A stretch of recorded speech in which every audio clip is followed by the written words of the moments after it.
Қайырлы күн, құрметті оқырман. Бүгін Нурка өзінің Хуршетпен арылысқаны жайлы шындығын айтатын болады. Қазір мен сіздерге бір нәрсе айтқым келіп тұр. Енді бұл ақталған емес, просто сіздер шындықты білсе екен деймін. Өткенде айтыпты, әр ұрысқан сайын маған кет деп айтады, анау мынау деген сияқты. Міне төбемде Құдай тұр ғой. Мен ешқашан кет деп айтпағам. Мен әйел басыммен мен өзім үйден заттарымды жинап кетіп қалу деген жоқ. Мен олай тәрбиелемеген. Кейбір әйелдер бар ғой, енді көпке топырақ шашқым келмейді, просто заттарын алып кетіп қала салады. Мен ондай емес, мен наоборот кетпеймін. Наоборот тұрып алам мен. Ұрысқан кезде ол наоборот кетіп қалады. Мен әр ұрысқан кезде айтам, давай осы жерде шешіп тастаймыз. Одан кейін навсегда кетесің ба, или ашуымды басып кетесің ба, өзің білесің деп айтам. Бұл жолы ұрыс қаттыға кетіп қалды, сосын мен айттым. Кетсең кете бер дедім. Мен 2 бала шағаны алып өзім қалам дедім. Өзім асырай алам. Осыған не асырап келдім, и дальше асырай алам дедім. Просто сіздерге өтірік айтқанда менің ішім ашып кетті. Неге отбасындағы проблеманы, отбасындағы жағдайды сыртқа шығарып жатсың деп ойлайтын шығарсыздар. Бірақ мен осы жолы, осы айырылысқан кезде ойлағам. Болды, екеуміз 2 жаққа кетіп қаламыз. Халық уже біраз уақыттардан кейін түсінеді екеуміз 2 жаққа кеткенімізді деп ойлағанмын. Бірақ енді мен туралы кішкене әңгімені бұрмалап айтып жатқаннан кейін, маған көп хейт кетіп қалғаннан кейін мен айтып жатырмын. Маған айтады, не үшін ер адамға кет деп айтасың деп. Айтып тұрмын ғой, мен осыған дейін кет деп айтпағам. Енді осы жолы ұрысымыз қатты кетіп қалғаннан кейін, мен кеткім келсе кете бер деп айттым. Мен бала шағамды өзім асырай аламын. Давайте әркім өзінің өмірін сүрсін. Нормально болып тұрған кезде осылай бет жыртыспай кетейік дедім. Бірақ енді бет жыртыспай дегенде уже бет жыртысып, уже біраз жерге барып тастадық. Содан кейін мен бірімен видео түсірсем, ол бірімен сөйлесіп жүр деген сөз емес.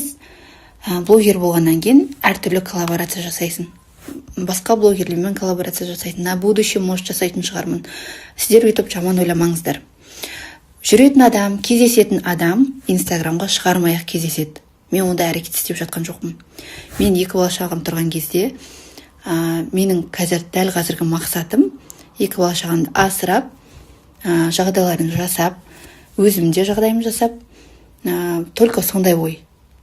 Мені біреумен жүріп жатыр, или кездесіп кетіпті, там видео түсіріп жатыр деп артымнан әңгіме етудің қажеті жоқ. Кейбір адамдар айтып жатыр, мен оқырмандарыма емес. Ал оқырмандарыма мені қолдап түсініп жатқандарыңызға көп рахмет. Енді сіздермен осылай бөліспегенде, кіммен бөлісем, маған просто көп хейт кетіп қалғаннан кейін мен осылай ақталып айтып жатырмын. Енді кейбір адамдар ойлайтын шығар, мә өзін ақтап алып жатыр деп. Мен ақтап алатын болсам, өзімді жертва қылып көрсеткім келсе, мен дәл қазір жылап, ойбай, бізде сондай жағдай болып жатыр деп ондай нәрсе істей аламын, бірақ мен ол нәрсені істемеймін.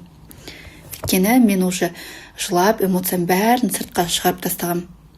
Алдынан бері историяда жоқ болып кетіп, кеш шығып сөйтіп жүрдім ғой.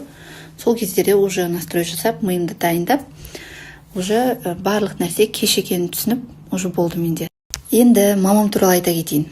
Мамаңмен тұрып жатсың ғой, ұрыс керіс жасап, ұялмайсың маманың көзінше деп.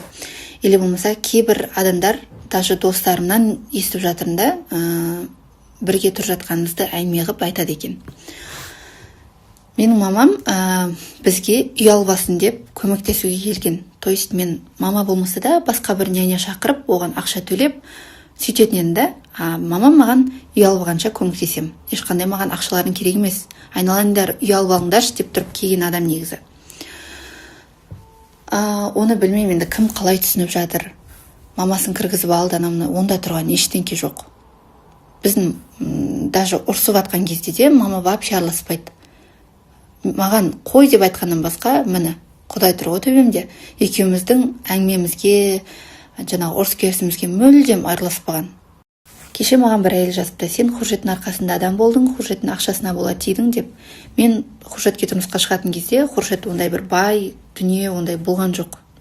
Біз не алсақ та бірге тауып, бірге ақша тауып, бірге дамып, бірге заттар алғанбыз. То есть біз бірге көтерілген адамдармыз деп айтқым келген сіздерге. Оны даже Хуршеттің өзінен сұрасаңыздар айтады. Мен смело айтып отырмын ғой, енді қалай бар солай айтып отырмын. Ешқандай да өтіріксіз.